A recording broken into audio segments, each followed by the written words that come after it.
Cockroach Congress party ಅಂತ ಮಾಡ್ಕೋಬೇಕಾಗಿತ್ತು. ಕಶ್ಮೀರಿ ತಗೊಂಡು ಏನ್ ಮಾಡ್ತೀವಿ, ಜಿರ್ಲೆ ಹೊಡೆದಾಕ್ತಿವಿ, ಯಾಕೆಂದ್ರೆ ಆ ಜಿರ್ಲೆ ಹೊಲಸು ಮಾಡ್ತಿದೆ ಅಂತ.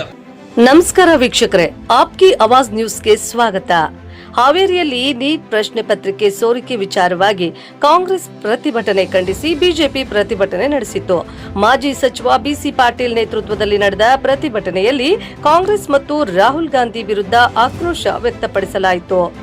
ಬಿಸಿ ಪಾಟೀಲ್ ಮಾತನಾಡಿ, ಪ್ರಶ್ನೆ ಪತ್ರಿಕೆ ಸೋರಿಕೆ ಬಗ್ಗೆ ಪ್ರಧಾನಿ ಮೋದಿ ಈಗಾಗಲೇ ಕ್ರಮ ಕೈಗೊಂಡಿದ್ದಾರೆ ಎಂದು ಹೇಳಿದರು. ದೆಹಲಿಯಲ್ಲಿ ಕೇಂದ್ರ ಸ್ಥಾನದಲ್ಲಿ ಏನು ಕಾಕ್ರೋಚ್ ಪಾರ್ಟಿ ಅನ್ನುವಂಥ ಹೆಸರಿನಲ್ಲಿ, ಕಾಕ್ರೋಚ್ ಜನತಾ ಪಾರ್ಟಿ ಅನ್ನುವಂಥ ಹೆಸರಿನಲ್ಲಿ ಕಾಂಗ್ರೆಸ್ನವರು ಇರ್ಬೋದು, DMK ಅವರು ಇರ್ಬೋದು, TMC ಅವರು ಇರ್ಬೋದು, ಆಮ್ ಆದ್ಮಿ ಪಾರ್ಟಿ ಇರ್ಬೋದು, ಸಮಾಜವಾದಿ ಪಾರ್ಟಿ ಇರ್ಬೋದು, ಅವ್ರು ಯಾರಿಗೂ ಕೂಡ ಇವತ್ತು ಅವರ ಪಕ್ಷದ ಹೆಸರಿನಲ್ಲಿ ಮೋದಿಯವರ ವಿರುದ್ಧ ಧ್ವನಿ ಎತ್ತಲಿಕ್ಕೆ ಶಕ್ತಿ ಇಲ್ಲ. ಹಾಗಾಗಿ ಇವತ್ತು ದುಷ್ಟ ಶಕ್ತಿಗಳನ್ನು ಎತ್ತಿಕಟ್ಟಿ ಕಾಕ್ರೋಚ್ ಜನತಾ ಪಾರ್ಟಿ ಅನ್ನುವಂಥ ಹೆಸರನ್ನು ಇಟ್ಟು ಅದರ ನೆರಳಲ್ಲಿ ಇವರೆಲ್ಲ ಬೇಳೆ ಬೇಯಿಸ್ಕೊಳ್ಳಿಕ್ಕೆ ಮತ್ತು ಭಾರತ ದೇಶದ ಮರ್ಯಾದೆಯನ್ನು ಹರಾಜು ಹಾಕುವಂಥ ಕೆಲಸವನ್ನು ಇವತ್ತು ಕಾಂಗ್ರೆಸ್ ಪಾರ್ಟಿ ರಾಹುಲ್ ಗಾಂಧಿ ಅವರ ನೇತೃತ್ವದ ಕಾಂಗ್ರೆಸ್ ಪಾರ್ಟಿ ಮಾಡ್ತಾ ಇದೆ.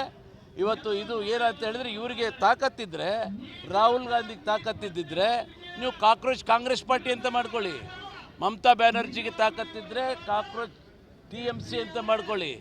ಅಖಿಲೇಶ್ ಯಾದವ್ಗೆ ತಾಕತ್ತಿದ್ರೆ ಕಾಕ್ರೋಚ್ ಸಮಾಜವಾದಿ ಪಾರ್ಟಿ ಮಾಡ್ಕೊಳ್ಳಿ. ಅರವಿಂದ್ ಕೇಜ್ರಿವಾಲ್ಗೆ ತಾಕತ್ತಿದ್ರೆ ಕಾಕ್ರೋಚ್ ಆಮ್ ಆದ್ಮಿ ಪಾರ್ಟಿ ಮಾಡ್ಕೊಳ್ಳಿ. ಸ್ಟಾಲಿನ್ಗೆ ತಾಕತ್ತಿದ್ರೆ ಕಾಕ್ರೋಚ್ DMK ಅಂತ ಮಾಡ್ಕೊಂಡು ನೀವು ಹೋರಾಟ ಮಾಡಬೇಕೇ ಹೊರತು ಯಾವುದೋ ಒಂದು ಅನಾಮಧೇಯ ಭಯೋತ್ಪಾದಕರು ಸಪೋರ್ಟ್ ಮಾಡುವಂಥ ಕಾಕ್ರೋಚ್ ಜನತಾ ಪಾರ್ಟಿ ಅನ್ನುವಂಥ ಹೆಸರು ಇಟ್ಕೊಂಡು ದೇಶದ್ರೋಹಿಗಳ ಜೊತೆಗೆ ಸೇರಿ ಇವತ್ತು ಭಾರತದ ಮರ್ಯಾದೆಯನ್ನು ಮತ್ತು ಪ್ರಧಾನಮಂತ್ರಿ ನರೇಂದ್ರ ಮೋದಿಯವರ ವರ್ಚಸ್ಸನ್ನು ಕುಂದಿಸಬೇಕು ಅನ್ನೋಂಥ ಕೆಟ್ಟ ದೃಷ್ಟಿಯಿಂದ ಇವತ್ತು ಏನು ಜಿರಳೆಗಳ ಹೆಸರಿನಲ್ಲಿ ಮಾಡ್ತಾ ಇದ್ದೀರಿ, ಇದು ಹೇಯ ಮತ್ತು ಖಂಡನೀಯ. ಇದು ದೇಶದಲ್ಲಿ ಪ್ರಪ್ರಥಮ ಅಲ್ಲ. ರಾಹುಲ್ ಗಾಂಧಿ ದ್ವಂದ್ವ ನಿಧಿ ಏಕೆ ಇವತ್ತು ಜಮ್ಮು ಕಾಶ್ಮೀರ, ಹಿಮಾಚಲ ಪ್ರದೇಶ, ಜಾರ್ಖಂಡ್, ತೆಲಂಗಾಣ, ತಮಿಳುನಾಡು, ಪಶ್ಚಿಮ ಬಂಗಾಳ, ಪಂಜಾಬ್, ಕೇರಳ, ಕರ್ನಾಟಕಗಳಲ್ಲಿ ಕೂಡ ಪ್ರಶ್ನೆ ಪತ್ರಿಕೆಗಳು ಎಲ್ಲ ಕಡೆ ಸೋರಿಕೆ ಆಗಿದ್ದಾವೆ. ಅಲ್ಲೇನು ರಾಜೀನಾಮೆ ಕೊಟ್ಟಿದ್ದಾರೆ ನೀವು. ಇವತ್ತು ಕರ್ನಾಟಕದಲ್ಲಿ ಲೋಕಸೇವಾ ಆಯೋಗದಲ್ಲಿ ನಡಿಬಾರದಂಥ ಕರ್ಮಕಾಂಡ ನಡೀತಾ ಇದೆ. ಅದ್ರ ಬಗ್ಗೆ ಯಾವುದೇ ಒಂದು ಹೇಳಿಕೆಯನ್ನು DK ಶಿವಕುಮಾರ್ ಆಗಲಿ ಮುಖ್ಯಮಂತ್ರಿ ಕೊಡ್ತಾ ಇಲ್ಲ. ರಾಹುಲ್ ಗಾಂಧಿ ಇಷ್ಟು ರಾಜ್ಯಗಳಲ್ಲಿ ಆಗಿದ್ರ ಬಗ್ಗೆ ತಲೆ ಕೆಡಿಸ್ಕೊಳ್ತಾ ಇಲ್ಲ. ಭಾರತ ದೇಶದ ಪ್ರಧಾನಮಂತ್ರಿಯವರ ಮೇಲೆ ಇವರು ಮಾಡ್ತಾರೆ ಅಂತ ಹೇಳಿದ್ರೆ ಇವರಿಗೆ ನೇರವಾಗಿ ಅವರ ಪಕ್ಷದ ಹೆಸರು ಹೇಳ್ಕೊಂಡು ಅವ್ರನ್ನ ಎದುರಿಸಲಿಕ್ಕೆ ತಾಕತ್ತಿಲ್ಲ, ಶಕ್ತಿ ಇಲ್ಲ. ಹಾಗಾಗಿ ಇವತ್ತು ಕಾಕ್ರೋಚ್ ಜನತಾ ಪಾರ್ಟಿ ಅನ್ನೋಂಥ ಹೆಸರಿನಲ್ಲಿ ಪ್ರಧಾನಮಂತ್ರಿಯವರ ಮುಖಕ್ಕೆ ಮಸಿ ಬಳಿಯುವಂಥ ಕೆಲಸಕ್ಕೆ ನೀವು ಕೈ ಹಾಕಿದ್ದೀರಿ. ಅದು ಪ್ರಧಾನಮಂತ್ರಿಯವರ ಮುಖಕ್ಕೆ ಮಸಿ ಆಗೋದಿಲ್ಲ, ಆ ಮಸಿ ನಿಮ್ಮ ಕೈಯಲ್ಲೇ ಉಳಿತದೆ. ಜನ ನಿಮಗೆ ಚೀತು ಅಂತ ಉಗಿಯಂಥ ಕಾಲ ಬರ್ತದೆ. ಇವತ್ತು ಯುವಕರನ್ನು ವಿದ್ಯಾರ್ಥಿಗಳ ಹೆಸರಿನಲ್ಲಿ ಭಯೋತ್ಪಾದಕರನ್ನು ತಂದು ವಿದ್ಯಾರ್ಥಿಗಳು ಅಂತೇಳಿ ಅವ್ರ ಮೇಲೆ ಅವರಿಗೆ ಪಟ್ಟ ಕಟ್ಟಿ ವಿದ್ಯಾರ್ಥಿಗಳಲ್ಲದವ್ರನ್ನ ಉಪಯೋಗಿಸ್ಕೊಂಡು ವಿದ್ಯಾರ್ಥಿಗಳು ಅಂತೇಳಿ ಸುಳ್ಳು ಹೇಳ್ತಾ ಇದ್ದೀರಿ. ಇದು ಜಗತ್ತಿಗೆ ಗೊತ್ತಿದೆ, ಸತ್ಯ ಗೊತ್ತಿದೆ.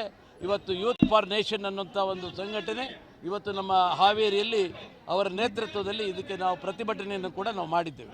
ಈಗ ಮೋದಿಯವರು ಹೇಳಿಬಿಟ್ಟಿದ್ದಾರೆ, ನಾವು ಯುವಕರ ಪರವಾಗಿದ್ದೀವಿ, ಯುವಕರ ಭವಿಷ್ಯ ಹಾಳಾಗಲಿಕ್ಕೆ ಬಿಡೋದಿಲ್ಲ. ಯಾರು ಈ ನೀಟ್ ಪತ್ರಿಕೆಯಲ್ಲಿ ಭಾಗಿಯಾಗಿದ್ದಾರೆ ಅವರೆಲ್ಲರನ್ನೂ ಕೂಡ ಅರೆಸ್ಟ್ ಮಾಡಿದ್ದೀವಿ, ಎಲ್ಲರನ್ನೂ ಜೈಲಿಗೆ ಕಳಿಸಿದ್ದೀವಿ, ಪರೀಕ್ಷೆಯನ್ನು ಮಾಡಿಕೊಟ್ಟಿದ್ದೀವಿ. ಅದು ಯಾವುದೇ ರೀತಿ ವಿದ್ಯಾರ್ಥಿಗಳಿಗೆ ಅನ್ಯಾಯ ಆಗಕ್ಕೆ ಬಿಡಲ್ಲ ಅಂತ ಮೋದಿಯವರು ಹೇಳಿದ್ದಾರೆ. ಹೇಳಿದಲ್ರಿ, ರಾಹುಲ್ ಗಾಂಧಿನೇ ಭಾಗಿಯಾದ ಮೇಲೆ ರಾಹುಲ್ ಗಾಂಧಿ, ಪ್ರಿಯಾಂಕಾ ಗಾಂಧಿ ಈ ರಾಜ್ಯದ ಮುಖ್ಯಮಂತ್ರಿ, ಕರ್ನಾಟಕದಲ್ಲಿ ಲೋಕಸಭೆ ಆಗೋದಲ್ಲಿ ಇಷ್ಟೆಲ್ಲ ನಡೆದಿದೆ. ಇವರು ಮೊನ್ನೆ ಡೆಲ್ಲಿಗೆ ಹೋಗಿದ್ದಾರೆ, ಡೆಲ್ಲಿಗೆ ಸ್ಪೆಷಲ್ ಫ್ಲೈಟ್ ಮಾಡ್ಕೊಂಡು ಹೋಗಿದ್ದಾರೆ. ಅವರು ಸ್ವಂತ ಖರ್ಚಲ್ಲಿ ಹೋಗಿಲ್ಲ, ಅದು ಸರ್ಕಾರದ ಖರ್ಚಲ್ಲಿ ಡೆಲ್ಲಿಗೆ ಹೋಗಿ ಅಲ್ಲಿ ಪ್ರಧಾನಮಂತ್ರಿಗಳ ಮನೆ ಮುಂದೆ ಸ್ಟ್ರೈಕ್ ಮಾಡೋಕ್ಕೆ ಹೋಗ್ತಾರಲ್ಲ, ಕರ್ನಾಟಕ ಹಣ ದುಂದು ವೆಚ್ಚ ಆಗಿದೆ. ಇವತ್ತು ಕರ್ನಾಟಕದ ಲೋಕಸೇವಾ ಆಯೋಗದ ಕರ್ಮಕಾಂಡವನ್ನು ತೊಳೆಯೋದು, ಅದಕ್ಕೆ ಇವರು ರಾಜೀನಾಮೆ ಕೊಡಬೇಕಲ್ಲ. ಹಾಗಾದ್ರೆ DK ಶಿವಕುಮಾರ್ ರಾಜೀನಾಮೆ ಕೊಡಬೇಕಾಗ್ತದೆ. ಅದನ್ನು ಅವ್ರು ಮಾಡಲಿ. ಹಾಗಾದರೆ ಅವರು ಎಲ್ಲರಿಗೂ ಏನು ಮಾರ್ಗದರ್ಶನ ಕೊಡಲಿ. ಅವ್ರು ರಾಜೀನಾಮೆ ಕೊಡೋದ್ರ ಮೂಲಕ ನಾನು ಇಷ್ಟು ಸತ್ಯ ಹರಿಶ್ಚಂದ್ರ ಇದ್ದೇನೆ ಅಂತ ಅವಾಗ ಜನ ಒಪ್ತಾರೆ. ವೆಟರ್ನರಿ ಹಾಸ್ಪಿಟಲ್, ವೆಟರ್ನರಿ ಡಾಕ್ಟರ್ ಹುದ್ದೆಗೆ 80 ಲಕ್ಷ ಫಿಕ್ಸ್ ಮಾಡಿದ್ದಾರೆ. 80 ಲಕ್ಷ ಫಿಕ್ಸ್ ಇವತ್ತು ಪೇಪರ್ನಲ್ಲಿ ಬಂದಿದೆ. ಈ ರೀತಿ ಕರ್ಮಕಾಂಡ ಭ್ರಷ್ಟಾಚಾರ ನಡೆಯುವಂಥ ಮುಖ್ಯಮಂತ್ರಿ ಇವತ್ತು ದೇಶದ ಪ್ರಧಾನಿ ಮಂತ್ರಿಗಳ ಮನೆ ಮುಂದೆ ಹೋಗಿ ಸ್ಟ್ರೈಕ್ ಮಾಡೋಕ್ಕೆ ಹೋಗ್ತಾ ಇದ್ದಾರೆ. ಆ ದೇಶದ ಒಬ್ಬ ಪಪ್ಪು ಅಂತ ಏನು ಕರೀತಾರಲ್ಲ ರಾಹುಲ್ ಗಾಂಧಿ, ರಾಹುಲ್ ಗಾಂಧಿ ಅವ್ರ ಮನೆ ಮುಂದೆ ಮಾಡೋಕ್ಕೆ ಹೋಗ್ತಾರೆ. ಇವತ್ತು ಅಂಜೆ ಅಂತೇಳಿ ಯಾರು ಸ್ಟ್ರೈಕ್ ಮಾಡ್ತಾ ಇದ್ದಾರೆ ಅವ್ರು ಹೇಳಿದ್ದಾರೆ, ಇದು ರಾಹುಲ್ ಗಾಂಧಿ ಮಾಡೋ ತಪ್ಪು, ಇದು ರಾಹುಲ್ ಗಾಂಧಿ ಮಾಡೋ ತಪ್ಪು ಅಂತಲೇ ಅವ್ರು ಹೇಳಿದ್ದಾರೆ. ಈ ಧರಣಿಯನ್ನು ನೀವು ದುರುಪಯೋಗ ಮಾಡ್ಕೋಬೇಡಿ ಅಂತಲೂ ಕೂಡ ಹೇಳಿದ್ದಾರೆ.